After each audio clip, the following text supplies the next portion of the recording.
त्यासाठी उन्हात पसरवून ठेवलेला आहे. दिवसभर आवाळून घ्यायचा आहे. आता आपण बटाट्याचा किस तळून बघूया. छान वाळला आहे, मस्त असा फुलतो. आपण याचा चिवडा बनवणार आहोत.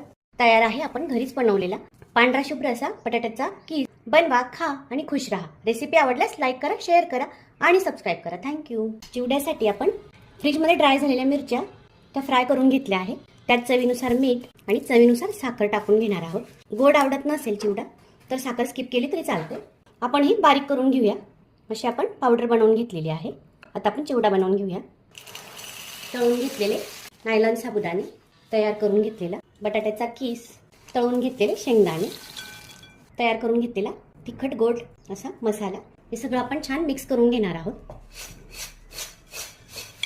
तुम्हाला चटपटीत हवं असेल तर तुम्ही आमचूर पावडर पण टाकू शकता. तयार आहे घरीच बनवलेल्या बटाट्याचा किस, नायलॉन साबुदाण्यापासून बनवलेला उपवासाचा चिवडा.